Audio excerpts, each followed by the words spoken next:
Hello everyone, welcome to the Ancient India crash course of Avlokan IAS. My name is Satyam Pandey and I am teaching you this crash course. So far we have studied two topics, that is Indus Valley Civilization and Vedic culture. Today we are going to study about the Mahajanpat period. तो अपना आज का topic start करते हैं और देखते हैं कि जो हमारा लेटर वैदिक पीरियड था वो सस्टेन करता है 1000 BCE टू 600 BCE तक। सो ये टाइम पीरियड था हमारा लेटर वैदिक पीरियड। अब इस पीरियड के बाद ही हम देखते हैं कि इमरजेंस ऑफ महाजनपद हमें देखने को मिलता है। बेसिकली हो क्या रहा है कि अभी तक के जो जिसको हम जन बोल रहे थे दे आर बिकमिंग बिग।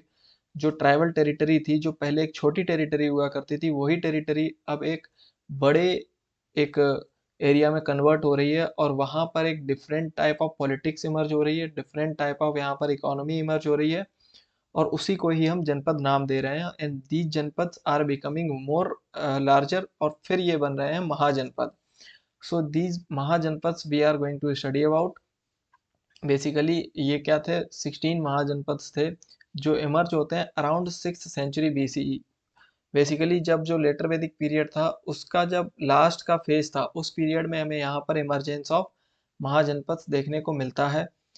अब इन महाजनपद्स में हमें डिफरेंट टाइप ऑफ पॉलिटी देखने को मिलती है, जिसमें कई जगह पर एम्पायर्स थी जहाँ पर मोनार्किकल सिस्टम था, उनको हम किंगडम्स बोलते थे। And there were other method of ruling as well, जहाँ पर हम जिनको गण संघास बोलते थे या फिर रिपब्लिक्स या फिर ओलिगार्कीज भी बोलते थे। ठीक है, इसी टाइम पीरियड में हम देखते हैं कि ये जो बेसिकली जो जनपद थे वही महाजनपद बन रहे हैं। They are becoming larger and more powerful. तो जो पॉलिटिकल स्ट्रक्चर है वो पावरफुल होगा, जैसे ही टेरिटरी बड़ी होगी वैसे ही हमारा जो पॉलिटिकल सेटअप होगा that will also become more powerful as earlier compare to the earlier time period. तो जो पहले के टाइम पीरियड से अब हमें देखने को मिलेगा कि ज़्यादा पावरफुल स्टेट होगा और यहाँ पर एक नए तरीके की पॉलिटिकल सेटअप देखने को मिलेगा।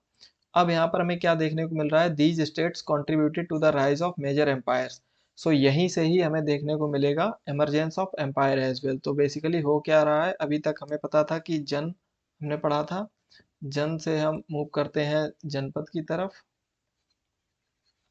और जनपद से हम मूव करते हैं महाजनपद की तरफ। सो इस तरीके के हमारी कुछ तरीके क्रोनोलॉजी रह रही है इसमें। ठीक है, अब ये जो महाजनपद हैं यही हमारे आगे जाकर क्या किसमें कन्वर्ट होंगे, मेजर एम्पायर्स में। यही नींव रखेंगे। These were the founding, these will give the foundations for the major empires in coming years। सो आने वाले समय में जो हमने मौर्यन एम्पायर्स और प्री मौर्यन एम्पायर्स देखी, जैसे हरियंका, नंदा या फिर शिशुनाग या नाग डायनेस्टी, सो इस तरीके की जो डायनेस्टीज हम देखेंगे वो सब कब इमर्ज होंगी, महाजनपद टाइम पीरियड के बाद के टाइम पीरियड में हमें देखने को मिलेंगी। अब यहीं पर ही हम देखते हैं कि एक बहुत ही बड़ा जो सबसे पावरफुल यहाँ पर महाजनपद इमर्ज होता है दैट वाज मगध। सबसे powerful mahajanapad was Magadh and it played a pivotal role in shaping Indian history. तो मगध बाद में एक पॉलिटिकल सेंटर बनता है इंडियन हिस्ट्री का और यहीं से ही हम देखते हैं कि कई सारी एम्पायर्स रन होती हैं और इंडिया के इतिहास में मगध जो है अपना एक स्पेशल जो है प्लेस यहाँ पर गेन करता है। ठीक है, now let us study about the geographical locations of these mahajanapads. अब mahajanapads were spread across Indo-Gangetic plains. तो देखो हो क्या रहा था कि इससे पहले जो हमने टाइम पीरियड पढ़ा था उसमें जो वैदिक आर्यंस थे और जो लेटर वैदिक पीरियड था, उस टाइम पीरियड में हम देखते हैं कि मूवमेंट शुरू होता है। बेसिकली जो माइग्रेशन होता है that was towards eastern side of India.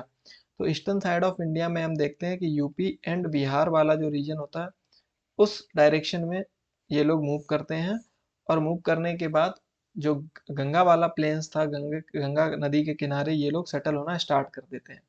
ठीक है, अब यहाँ पर सेटलमेंट का एक रीजन तो ये था कि मोर फर्टाइल प्लेन्स थे, ये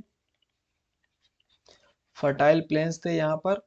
अ, यहाँ पर इनको फॉरेस्ट मिल रहे थे जिनको ये क्लियर करके क्या कर रहे थे, उनको फर्टाइल प्लेन्स में कन्वर्ट कर रहे थे। यहाँ पर एग्रीकल्चरल फेवरेबल लैंड्स थी।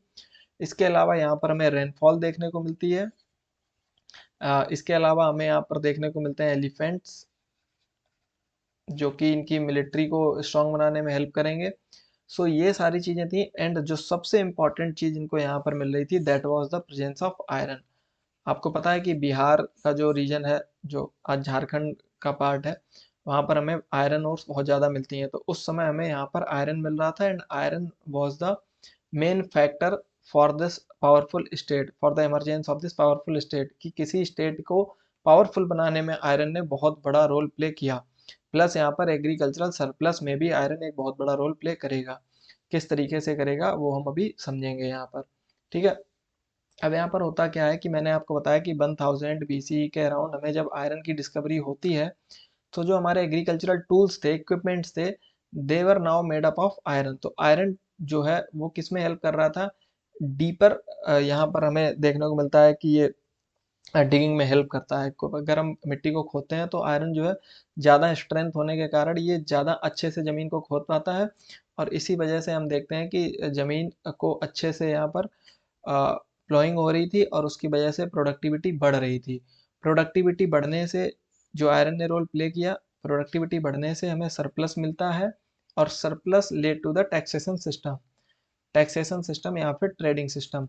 अब जब हमारे पास सरप्लस होगा, लाइक हम 100 सोचो यहाँ पर राइस कल्टीवेट कर रहे हैं, and my personal need was only 50 और 60 kg। तो अगर मुझे सिर्फ 50 या 60 kg चाहिए था, but my production is 60 kg, तो ये जो बचा हुआ हमारा जो सरप्लस होगा, इसमें से कुछ पार्ट हमारा कौन ले लेगा, जो हमारा पॉलिटिकल सेटअप होगा, एज ए टैक्स हमसे वसूल लिया जाएगा। सपोज 20 और 30 kg हमसे ले लिया जाएगा एज ए टैक्स। तो टैक्स अच्छा मिलने की वजह से, टैक्स को ही हम रेवेन्यू बोलते हैं, अगर यहाँ पर अच्छा रेवेन्यू कलेक्ट होगा, तो अंपायर जब इकोनॉमिकली स्ट्रांग होगी, तो वो पॉलिटिकली भी और मिलिटरली भी खुद को स्ट्रेंथन कर पाएगी। सो यहाँ पर टैक्स ने एक बड़ा रोल प्ले किया, और यहीं पर ही हमें देखने को मिलेगा कि इस टैक्सेशन सिस्टम की वजह से और हाई प्रोडक्टिविटी की वजह से जो वैश्य कम्युनिटी थी, that will become much stronger, और that this will become rich community of that period. So इनके पास अच्छी खासी अमाउंट में यहाँ पर आप देखोगे वेल्थ आ जाएगी, और जिसकी वजह से यहाँ पर कुछ नए चैलेंजेस होंगे या फिर नई अपॉर्चुनिटीज यहाँ पर हमें देखने को मिलेंगी। So they were contemporary with the rise of Buddhism. तो इसी टाइम पीरियड में 6th century BC के अराउंड ही हमें राइज ऑफ बुद्धिज्म भी देखने को मिलता है। So this time period these mahajanapads were contemporary of the Buddhism and Jainism time period. अब यहाँ पर एक जो बात आती है, जो हमारे प्रीलिम्स के लिए इम्पोर्टेंट हो सकती है, जो हमें पता होनी चाहिए, दैट इज कि जो महाजनपद जिसकी हम बात कर रहे हैं कि देयर वर 16 महाजनपद। सो ये हमें पता कैसे चल रहा है कि ये बेसिकली 16 थे। इनका जो नंबर है वो हमें कैसे पता चल रहा है, what is the source that we are referring to. So we have a Buddhist text, so we have a Buddhist text जिसका नाम है अंगुत्तर निकाय, और ये अंगुत्तर निकाय रेफर कर रहा है, उसमें मेंशन्ड है that there were 16 basically big towns और सिटीज एट दैट टाइम, और जहाँ पर किसी ना किसी फॉर्म में एक पॉलिटिकल सेटअप वर्क कर रहा था। सो this is the book, Buddhist text है ये, और जहाँ से हमें पता चल रहा है इस इन पूरे महाजनपद के बारे में। ठीक है। So this is about the geographical location. अब ज्योग्राफिकल लोकेशन में अगर हम और देखें, तो ये महाजनपद थे बेसिकली, ये इस डायरेक्शन में यूपी बिहार वाले रीजन में ज़्यादा थे, बट ये they were spread around a major part of the India. तो इंडिया का जो नदर्न इंडिया का मेजर पार्ट है, वहाँ पर ये स्प्रेड थे। सो अगर हम इनका मैप देखें, तो आप देखोगे कि ये वाला जो रीजन है नॉर्थ इंडिया का, आप देख पा रहे होंगे यहाँ पर। सो ये मगध और अंग वाला रीजन है, this is the region of mainly UP Bihar region. So यहाँ पर आप देखोगे कि collectively there were so many mahajanapad. Surasena Mathura region में आपको देखने को मिलेगा, फिर ये इधर मेरठ वाले रीजन में, फिर पांचाल आपको फर्रुखाबाद और बरेली वाले रीजन में देखने को मिलेगा, फिर कौशल प्रदेश आपको, फिर यहाँ पर आपको मल्ला प्रदेश, काशी, भज्जी, और फिर मगध आपको देखने को मिलेगा, आंध्र प्रदेश। सो ये सारे mahajanapad were spread in this fertile region of country. So उस समय का जो सबसे फर्टाइल रीजन था, वहां पर ये लोग देवर सेटल्ड अराउंड, और यहीं पर ही एग्रीकल्चर जो है उनके सरप्लस में हेल्प करता है, और सरप्लस की वजह से ही वो खुद को स्ट्रेंथन करते हैं, that is why they are becoming mahajanapad. So फिर हम यहाँ पर देखते हैं कि कुछ अफगानिस्तान वाले रीजन में भी हमको देखने को मिलते हैं, कंबोज और गांधार, और फिर हमें अवंती देखने को मिलता है जो कि उज्जैन वाले रीजन में है, और फिर हमें एक अस्मक, यहाँ पर एक अस्मक जो इसमें मेंशन नहीं है मैप में, अस्मक एक महाजनपद यहाँ पर देखने को मिलता है, विच वाज बेसिकली गोदावरी नदी के पास में लोकेटेड था। और ये ये सदर्न मोस्ट जो है यहाँ पर महाजनपद हमें देखने को मिलता है। सबसे साउथ में लोकेटेड महाजनपद यही था, अस्मक। तो इसके बारे में हमें पता होना चाहिए। तो दो चीजें मैंने आपको बताई कि एक तो हमें ये पता होना चाहिए कि हमारा जो टेक्स्ट है बुद्धिस्ट टेक्स्ट, जिससे हमें पता चल रहा है दैट इज अंगुत्तर निकाय। Next thing I have told कि जो सदर्न मोस्ट हमारा यहाँ पर महाजनपद है दैट इज अस्मक। सो इस अस्मक के बारे में भी हमें पता होना चाहिए। चलिए, नेक्स्ट इज कि टाइप्स ऑफ महाजनपद, की महाजनपद कितने टाइप्स के थे। So basically there were two political structures of that time. So उन्हीं में ही हम इनको डिवाइड करके पढ़ते हैं। सो एक महाजनपद था जहाँ पर मोनार्की हुआ करती थी, जहाँ पर पर्टिकुलर जो पावर है वो किसके हाथ में हुआ करती थी। There was a absolute monarch जिसके पास में सारी पावर हुआ करती थी, और वही डिसाइड करता था सारी चीज़ों को कि किस तरीके से गवर्नमेंट को रन करना है। So basically king was the ultimate authority at that time in few mahajanapadas, and there were other mahajanapadas in which we see there was gana sanghas, जिनको हम बोलते हैं रिपब्लिक्स, जो कि गवर्न होते थे काउंसिल ऑफ क्लैंस के द्वारा, where a group of people were governing the whole territory. कि वहां पर एक सिंगल अथॉरिटी नहीं थी, वहां पर कई लोग थे जो मिलके, like 3-4 people in that group, 3-4 powerful people who were forming a group and they were ruling as the council on those regions. So वहाँ पर क्या हो रहा था कि ये जो लोग होते थे इनके पास अपनी पर्सनल आर्मीज होती थी कुछ कुछ लोगों की, और युद्ध के टाइम में वो सब मिल के एक दूसरे को कोऑपरेट करके साथ देते थे, and they try to save themselves in that manner. ठीक है, अब एक बार हम लोग ये देख लेते हैं थोड़ा सा कि कौन कौन से हमारे महाजनपद थे। तो बेसिकली महाजनपद अंगा, which was eastern side, which is located in the Bihar, and this was the this was located on the eastern side of the North India. So इसकी कैपिटल क्या थी, चंपा। मगध की कैपिटल क्या थी, राजगृह है। काशी की कैपिटल काशी थी। वत्स की कैपिटल कौशाम्बी थी।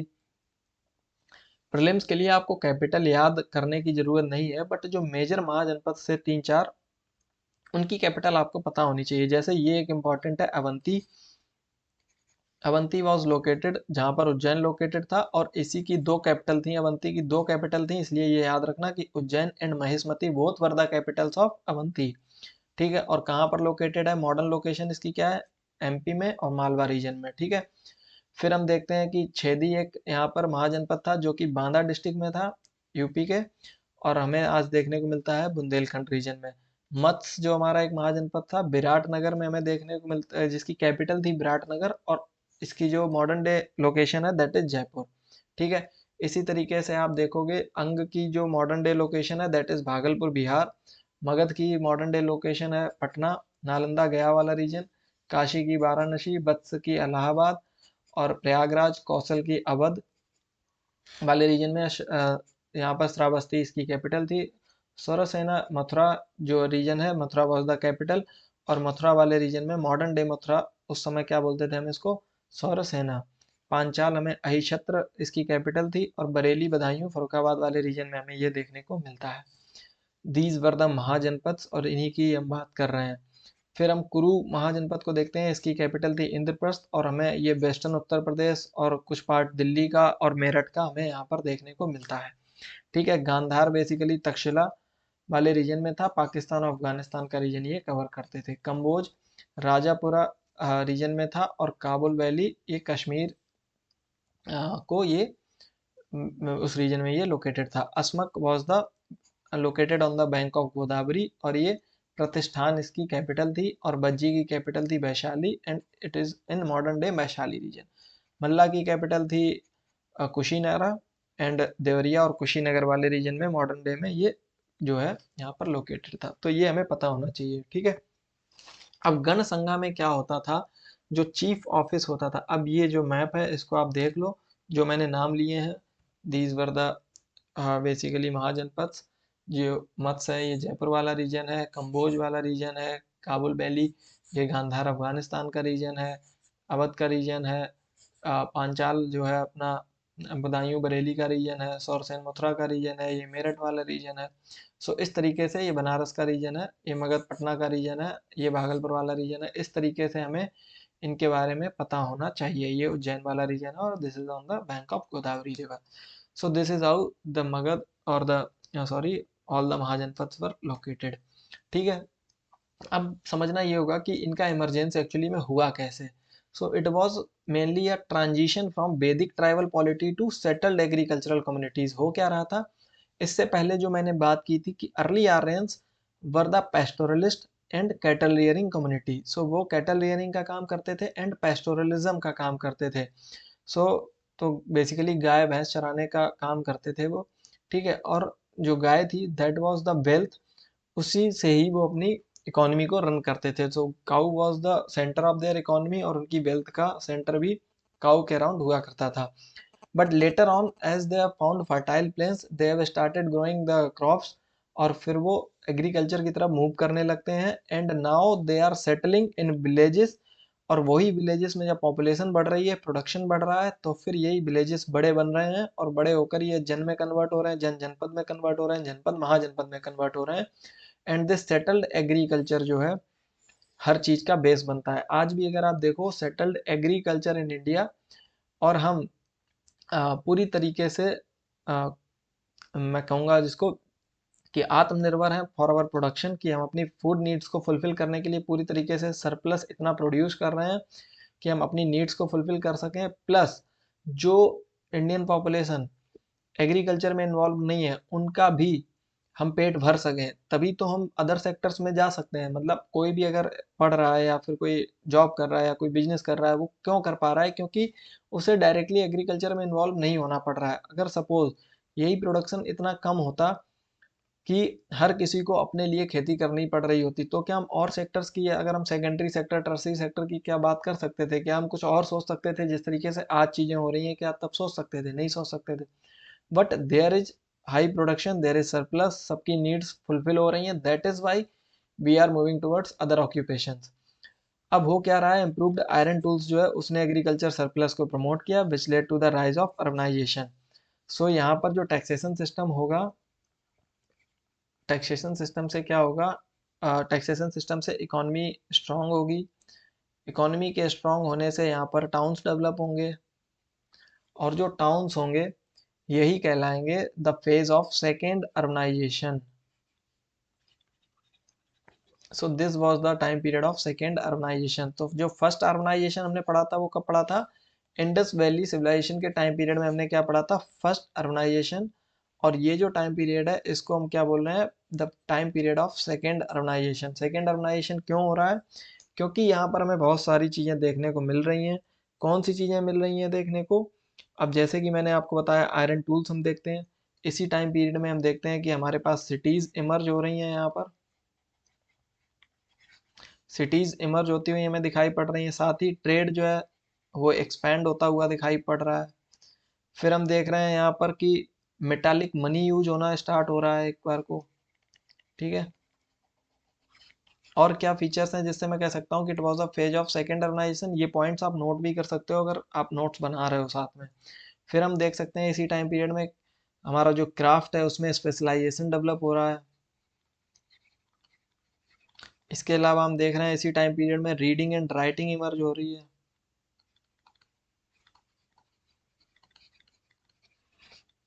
सो और इस टाइम पीरियड में जो हमें पॉटरी देखने को मिल रही है that is red and brown ware. So इसको हम बोलेंगे black and red ware, sorry, इसको हम बोलेंगे black and red ware. So BRW ये पोएट्री है जो कि इस समय पर डेवलप हो रही है। और साथ ही साथ हम देखेंगे कि इसी टाइम पीरियड में हमें northern black polished where poetry भी देखने को मिलती है। सो इससे पहले हम पेंटेड ग्रे वेयर पढ़ रहे थे। पेंटेड ग्रे वेयर पढ़ रहे थे कब? इंडस वैली सिविलाइजेशन के टाइम पर। बट अब हम कौन सी देख रहे हैं यहाँ पर? ब्लैक एंड रेड वेयर यहाँ पर हमें पॉटरी देखने को मिल रही है, एंड ब्लैक पॉलिश्ड वेयर, दो तरीके की पॉटरीज देखने को मिल रही है। सो बेसिकली यहाँ पर ज़्यादा कलर्स डेवलप हो रहे हैं और वो ज़्यादा अच्छे से उनको पोर्ट्रे कर पा रहे हैं।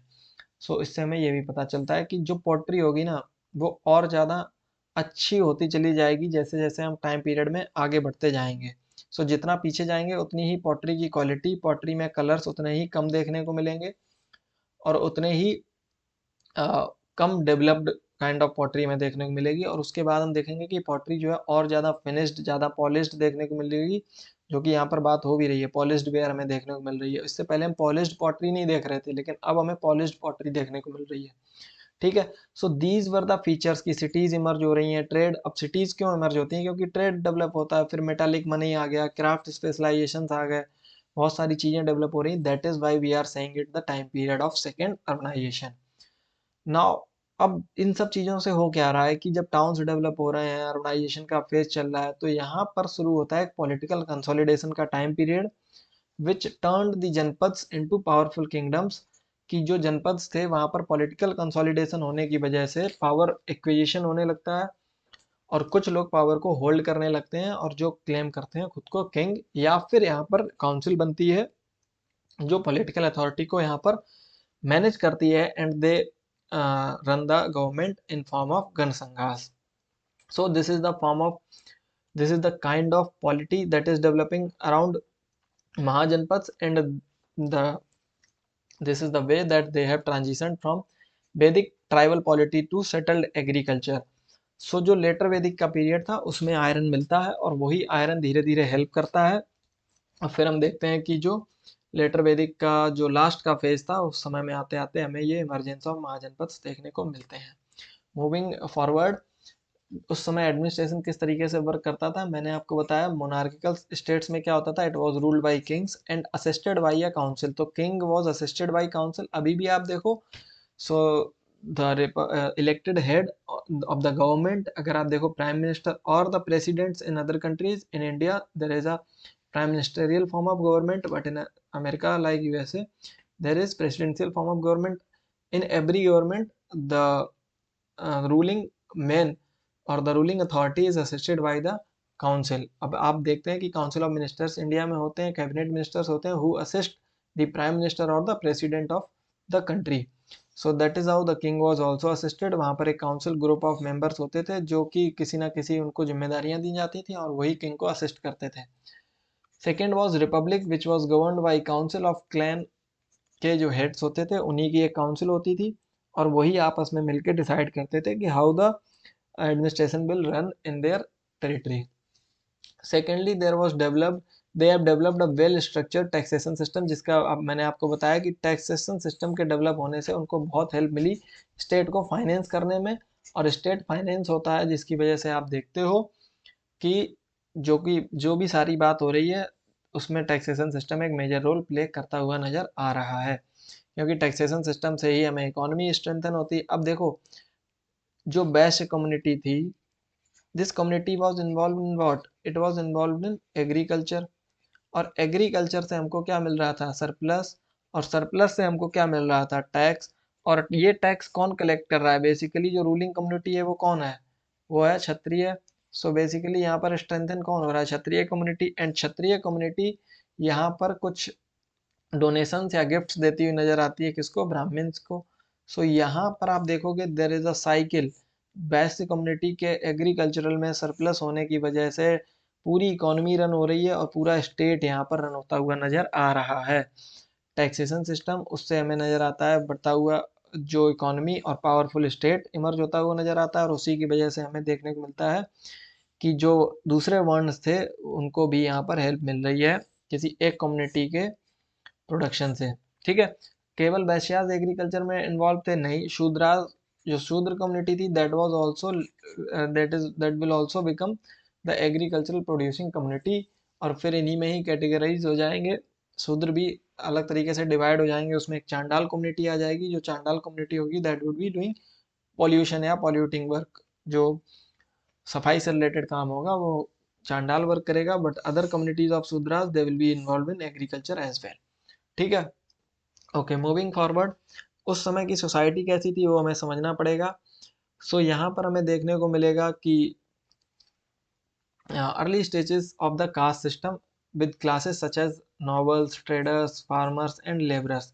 सो कह सकते हैं कि there was a kind of somehow there was a kind of emergence of caste system यहाँ पर देखने को मिलता है। ये अर्ली स्टेज था, जो कास्ट सिस्टम था उसकी शुरुआत कहीं ना कहीं यहाँ पर हो रही थी एक तरीके से। और यहाँ पर हमें क्लासेस नजर आ रही हैं, like there were nobles, there were traders, there were farmers and labourers. So ये सारी जो कम्युनिटी हैं यही धीरे धीरे किसमें, कास्ट में कन्वर्ट हो जाएंगी, और फिर इन्हीं को ही अलग अलग देखेंगे कि एक वेल डेवलप्ड हमें कास्ट सिस्टम देखने को मिलेगा which is still there in the society. फिर हमें देखने को मिलता है कि slavery was existing there for manual labours and marriage alliances were common for political purposes. So basically two powerful authorities were making marriage alliances for political purposes. तो अपने आप को स्ट्रेंथन करने के लिए सपोज ए जो है यहाँ पर ए किंग है वो बी किंग के डॉटर के साथ में, यहाँ पर डॉटर के साथ में, या इनका बेटा इनके साथ में, या किंग जो है इनके परिवार से किसी के साथ में क्या कर रहे हैं, मैरिज अलायंस कर रहे हैं, जिसकी वजह से क्या हो रहा है कि इन दोनों के बीच में आपसी संबंध अच्छे हो रहे हैं, साथ ही साथ एक दूसरे से खतरा कम हो रहा है, और साथ में अगर इन दोनों के ऊपर कोई चैलेंज आता है, कोई प्रॉब्लम आती है, कंटिजेंसीज पैदा होती है, तो आपस में एक दूसरे को हेल्प कर रहे हैं डील करने में, ठीक है। प्लस मैनुअल लेबर के लिए यहाँ पर स्लेवरी जो स्लेवरी थी दैट वाज आल्सो एग्जिस्टिंग केवल मैनुअल लेबर्स के लिए, और जो यहाँ पर काइंड ऑफ जो एक स्लेवरी दूसरे देशों में प्रैक्टिस होती थी उस तरीके की स्लेवरी इंडिया में उतनी ज़्यादा देखने को नहीं मिलती है, but for manual labours there was slavery present. Economy किस तरीके से रन हो रही थी, मैंने बताया कि mainly there was agrarian economy. क्यों? क्योंकि agriculture was the foundation of the society, agriculture पे ही सारी नींव रखी थी, और एग्रीकल्चर ही was helping in trade and commerce, और एग्रीकल्चर की ही वजह से हमें कॉमर्स और ट्रेड जो है वो फ्लरिश होता हुआ दिखाई पड़ रहा है। और साथ ही हम देखते हैं कि there were other craft specialisations like metallurgy work थे, और मेटल टूल्स थे वो डेवलप हो रहे थे। इसके अलावा पॉटरीज थी, इसके अलावा और भी बहुत सारी चीज़ें थी, कॉटन टेक्सटाइल, या फिर बहुत सारे अलग अलग बिजनेसेस थे। So literary also was developing. So इन सब चीज़ों का ट्रेड में पार्ट था, and that is why trade is also flourishing in this time period. फिर हम देखते हैं कि पंच मार्क्ड कॉइन्स हमें देखने को मिलते हैं as a medium of exchange. यहाँ पर सिल्वर और कॉपर के कॉइन्स हमें देखने को इस टाइम पीरियड में मिलते हैं। सो यहाँ पर मेटल मनी की starting we can say that the metal money was in use in this time period. So coins हमें well developed punch marked coins हमें यहाँ पर देखने को मिलते हैं, ठीक है। सो ये हमें पता होना चाहिए। एक बार हमें ये भी देख लेते हैं कि जो किंगडम्स थी they were mainly majorly located on the fertile plains. तो दो तरीके का मैंने आपको बताया कि एक तो रिपब्लिक्स थे, और एक कौन थे, एक थे हमारे किंगडम्स। तो एक थे रिपब्लिक्स और दूसरी कौन सी थी, किंगडम्स। सो किंगडम्स में क्या था, इनकी जो लोकेशन थी that was near the fertile tracts of Ganga valley. So ये fertile regions of Ganga valley में ये लोकेटेड थे।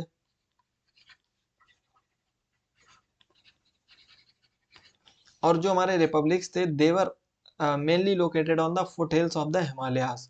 तो हिमालयाज के फुटहिल्स में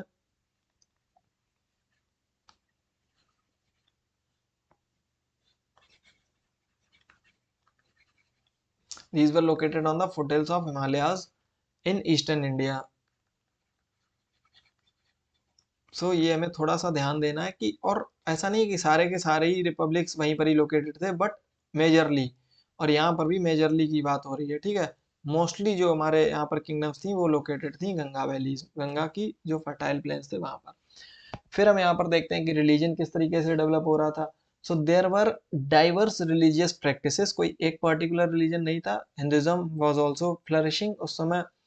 जो अपनी जो वैदिक कल्चर था वो वहाँ पर था, एग्जिस्टिंग था सोसाइटी में। साथ ही में जो वैदिक सोसाइटी थी उसको चैलेंज करते हुए इमरजेंस ऑफ बुद्धिज्म देखने को मिलता है। फिर हमें नई फिलोसफी जैनिज्म देखने को मिलती है।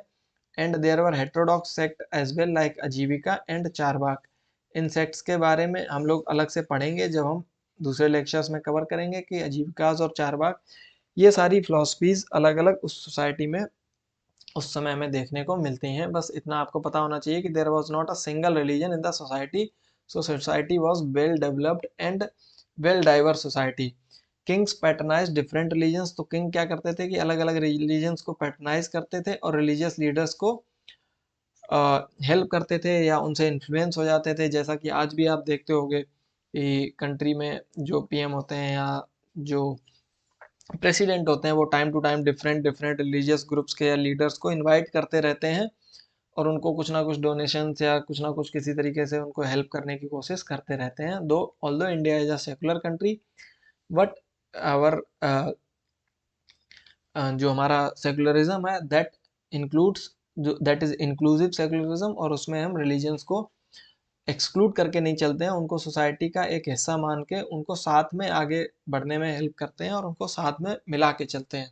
ठीक है, so that is the speciality of our country, और तब भी थी और आज भी है। ठीक है, सो यहाँ पर हमें देखने को मिलता है कि डिफरेंट रिलीजन्स थे और उनके रिलीजियस लीडर्स थे, दे हेल्ड सिग्निफिकेंट इन्फ्लुएंस, तो उनकी जो है काफ़ी वैल्यू होती थी सोसाइटी में, they were well respected people in the society. अब हम देखते हैं कि इस टाइम पीरियड में हमें मिलिट्री किस तरीके से देखने को मिलती है। अब मिलिट्री में यहाँ पर क्या हो रहा है, इस समय हम देखते हैं कि there was well organised armies. अब चूंकि यहाँ पर पॉलिटिकल सेटअप बन चुका है, kings were in their role, तो यहाँ पर किंग्स आ चुके हैं, पावरफुल एम्पायर्स हैं, सो यहाँ पर आर्मी को भी ऑर्गेनाइज करने का काम हो रहा है। और आर्मीज जो है ऑर्गेनाइज क्यों हो पा रही हैं, बिकॉज ऑफ द सरप्लस। ठीक है, because of the strong economy, so ये ध्यान देना है। तो यहाँ पर वेल ऑर्गेनाइज्ड आर्मीज हैं, और आर्मी में हमें इन्फेंट्री देखने को मिलती है, कैवलरी देखने को मिलती है, चैरियट्स देखने को, और एलिफेंट्स। एलिफेंट मैंने बताया कि जो गंगा का फर्टाइल प्लेन्स है वहां पर elephants were found on large scale. तो यहाँ पर जो एलिफेंट्स थे they were also helping in the wars, और हॉर्सेस के कंपैरिजन में elephant was more in use. तो एलिफेंट्स ज़्यादा यूज हो रहे थे एज कम्पेयर टू हॉर्सेस। क्यों, क्योंकि यहाँ पर एलिफेंट्स की जो उस सॉइल पे एलिफेंट्स की जो है पकड़ ज़्यादा अच्छी थी, चलने में ज़्यादा कंफर्टेबल था, तो एलिफेंट्स जो है ज़्यादा अच्छे से उनको हेल्प कर पा रहे थे, एंड एलिफेंट ज़्यादा यूज हो रहे थे आर्मी में। ठीक है, frequent Wars between mahajanapadas including strategy military technique like चक्रव्यूह। तो इसी टाइम पीरियड में हमें देखने को मिलता है कि चक्रव्यूह जैसी मिलिट्री स्ट्रेटजीज टेक्निक्स भी यूज होती थी वॉरफेयर में। ठीक है, okay, now let us discuss about the art and architecture of mahajanapad period. तो इस टाइम पीरियड में हमें देखने को मिलता है कंस्ट्रक्शन ऑफ टेम्पल्स। टेम्पल्स की यहाँ पर शुरुआत हो चुकी होती है, स्तूपास यहाँ पर आ चुके होते हैं, पैलेसेस यहाँ पर डेवलप होने लगते हैं। अभी हम जब मगध वगैरह के बारे में पढ़ेंगे तो हम देखेंगे किस तरीके से पैलेस डेवलप हो रहे थे with intricate carvings and sculptures. तो उन पे स्कल्पचर्स थे, कार्विंग्स हो रही थी, तो ये सारी चीज़ें हमें देखने को आर्ट एंड आर्किटेक्चर में देखने को मिल रही हैं महाजनपद वाले टाइम पीरियड में। Influence later architectural styles like Sanchi stupa. तो यहाँ पर जो आर्किटेक्चर डेवलप हो रहा है it will influence the architecture of the later period.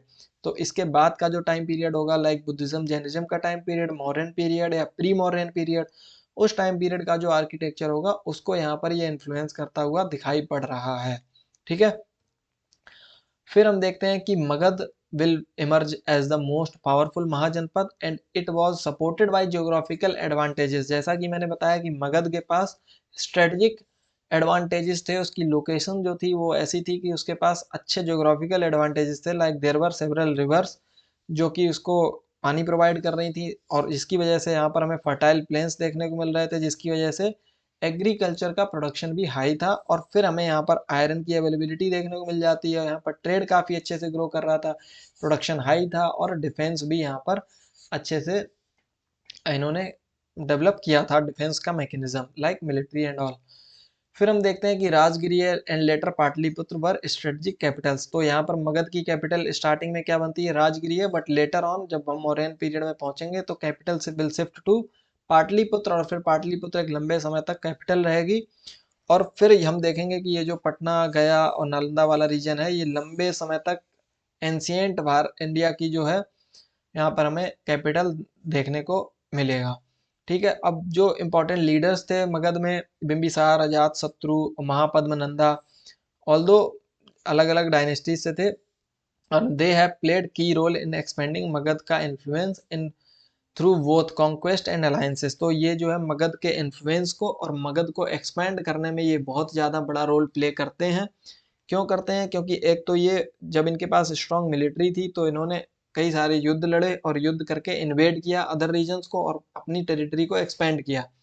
Plus alliances हुए लाइक मैरिज अलायंसेस या फ्रेंडली अलायंसेस, जिसकी वजह से इनको और ज़्यादा आसपास से चैलेंजेस कम मिले और जिसकी वजह से ये एक्सपेंड करने में या फिर ग्रोथ कर पाने में ज़्यादा सक्सेसफुल हुए।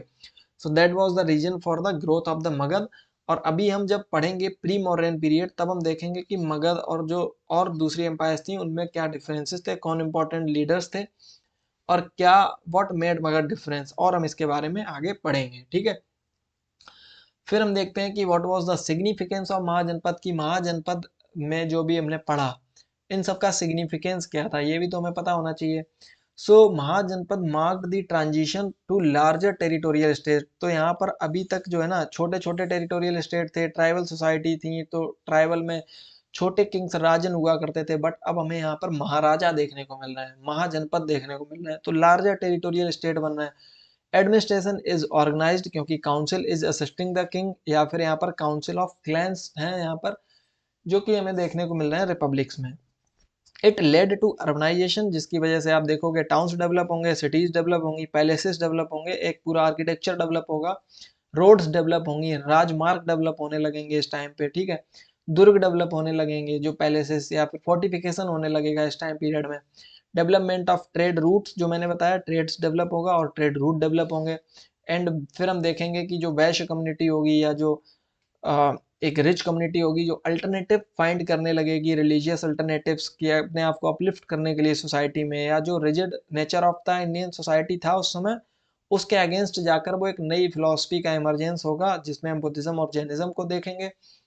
फिर हम देखेंगे कि there were political alliances and cultural developments that shaped future Indian empires and philosophies, जिसमें हम देखेंगे कि इंडिया की जो फ्यूचर की एम्पायर्स थी, फिलॉसफीज थी, वो सब कुछ शेप होगा because of the cultural development that has started taking place from the time period of the वैदिक पीरियड, या फिर उससे भी पहले और फिर लेटर वैदिक पीरियड और फिर महाजनपद वाले पीरियड में।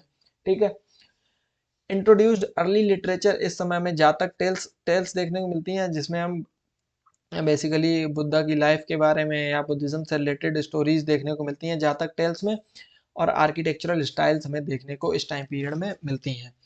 सो this is all we are seeing कि महाजनपद वाला जो टाइम पीरियड है that is a transition phase, जो कि अलग एक नई सोसाइटी बना रहा है, नए आयाम सोसाइटी के लिए पैदा हो रहे हैं, नए तरीके का कल्चर, नई इकोनॉमी और नई व्यवस्था पैदा हो रही है, और एक मजबूत एक नींव रखी जा रही है जहाँ पर बड़ी अंपायर्स फ्लरिश करेंगी आगे आने वाले टाइम पीरियड में, जहाँ पर हम देखेंगे कि ट्रेड और एक्सपेंड होगा, अंपायर्स और एक्सपेंड होंगी, मिलिट्री और ज़्यादा स्ट्रांग होगी, प्रोडक्शन और ज़्यादा हाई होगा।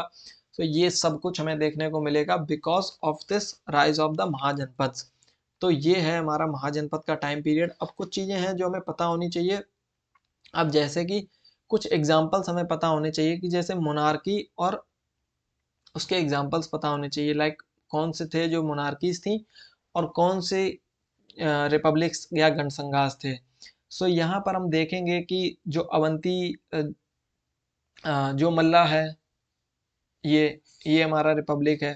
ठीक है, मैं ऐसे आर बना दे रहा हूँ, जो रिपब्लिक्स हैं या जो हमारे किंगडम्स हैं उस पर मैं के बना दूंगा या एम बना दूंगा मोनार्की के लिए। ठीक है, सो मल्ला हो गया। फिर आप देखोगे जो बज्जी है ये भी हमारा क्या था, रिपब्लिक था, गणसंघा था। इसके अलावा आप देखोगे जो कुरु था ये भी एक तरीके का हमें रिपब्लिक देखने को मिलता है। फिर हम देखते हैं कि जो शाक के यहाँ पर इसमें दिया नहीं गया है, एक जो जो शाक के करके एक यहाँ पर था वो भी हमारा क्या था, रिपब्लिक था। इसके अलावा आप देखोगे जो अंग था ये हमारा क्या था, मोनार्की था। इसके अलावा मगध ये क्या था, मोनार्की था। इसके अलावा आप देखोगे काशी क्या था, मोनार्की था। इसके अलावा कौशल कौशल क्या था, मोनार्की था, है ना। ये सारे क्या थे, ये मोनार्कीज थे। सो कुछ ही थे मेनली। आप दो तीन एग्जाम्पल याद रखना, एक मल्ला वज्जी, दो एग्जाम्पल याद रख लेना कि Vajji and Malla were the republics. ये दो एग्जाम्पल आपके लिए बहुत हैं, ये याद रखना बस। ठीक है, ये आपको हेल्प करेंगे एग्जाम में रिटेन करने में अगर कोई इन्फॉर्मेशन मिस हो रही होगी तो। ठीक है, तो बेसिकली अगर क्वेश्चन आएगा भी तो इन्हीं के ही अराउंड आएगा, और ज़्यादा आपसे घुमा फिरा के क्वेश्चन नहीं पूछा जाएगा। कंपैरिजन बेस्ड क्वेश्चन आ सकते हैं जिसमें पूछ सकते हैं कि नेचर ऑफ सोसाइटी या क्या डेवलपमेंट या चेंजेस हो रहे थे, ये सब पूछा जा सकता है। ठीक है, नेक्स्ट इज कि इस सब का जो है फर्क क्या पड़ रहा है सोसाइटी पे। This era laid the foundation for the evolution of empires and centralized governance in India। सो आगे आने वाले समय में हम क्या देखेंगे, एक सेंट्रलाइज्ड गवर्नेंस देखेंगे और हमें बड़ी एम्पायर्स देखने को मिलेंगी बिकॉज ऑफ दिस महाजनपद। सो इतना सारा कुछ है महाजनपद के बारे में जो हमें पता होना चाहिए। बेसिकली बहुत ज़्यादा टफ टाइम पीरियड ये है नहीं जिसके बारे में ना ही ज़्यादा कॉम्प्लेक्सिटीज़ है। एक बेसिक सा ये अगर फ्रेमवर्क आप समझ गए, जिसमें मैंने बताया कि टैक्सेशन सिस्टम है और फिर टाउन्स डेवलप हो रहे हैं या फिर सरप्लस की वजह से, ये वाला जो मैंने बताया था कि किस तरीके से टाउन्स टैक्सेशन सिस्टम, इकोनॉमी और ऑर्गेनाइजेशन हो रहा है, इससे आपका काम बन जाएगा। That is it for this class. इससे ज़्यादा आपको नहीं पता होना चाहिए। और फिर हम देखेंगे प्री मॉडर्न पीरियड में कुछ और चीज़ें कि महाजनपद में कौन सी बड़ी एम्पायर्स थी, उनके बारे में भी पढ़ेंगे। सो this is all from my side for this time period, for this topic Mahajanpad. Thank you so much for staying with us. Thank you for giving all the love